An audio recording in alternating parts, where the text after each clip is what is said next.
Moi, j'ai une maman, quand on est sorti, une maman qui m'a serré dans ses bras. Je ne la connaissais ni d'elle ni d'Adam. Je peux vous assurer que là, ça On fait sent le mal. poids du...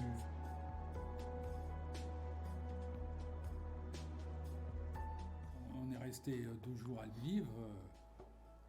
On n'avait pas l'impression d'être dans un pays en guerre, quoi, parce que il faisait beau, les terrasses étaient ouvertes, il y avait une grosse animation, énormément de jeunes dehors, ça vivait vraiment normalement. On a eu, nous, une alerte quand même assez sérieuse la nuit du samedi au dimanche quand on était à Kiev. On était logé dans un appartement d'une Ukrainienne qui est réfugiée actuellement à Vallon. Sa maman était venue pour le premier soir pour nous accueillir, nous faire le borsch, qui est le plat traditionnel ukrainien. Et donc elle a dormi là la première nuit. C'est la nuit où il y a eu les alertes. Encore une alerte.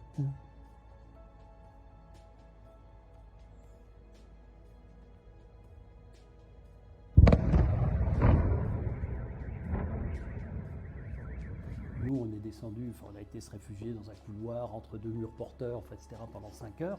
Elle continue à dormir. Hein. Le matin, quand on lui a dit « Ah bon, alors, Léna, les alertes et tout », bon, au bout de 3 ans...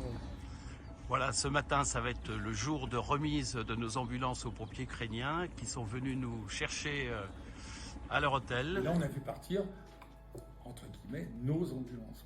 Et là, franchement, il y a de la tristesse, mais aussi de la fierté, et puis dit, bon, ça y est, là, la mission, elle est accomplie. Ça y est, on a réussi notre coup. On s'est recueilli sur ces soldats et ces civils, entre guillemets. Et quand vous vous recueillez et vous avez une main qui se pose sur votre épaule, vous dites, vous attendez à voir un de vos compagnons, vous retournez, c'est un papa qui est là. Vous dites, pardon, on s'excuse d'être là, on ne le connaît pas. Et là, il vous prend dans ses bras, vous disant merci. Merci de quoi? C'est quoi le merci? Qu'est-ce que vous pouvez répondre à ça?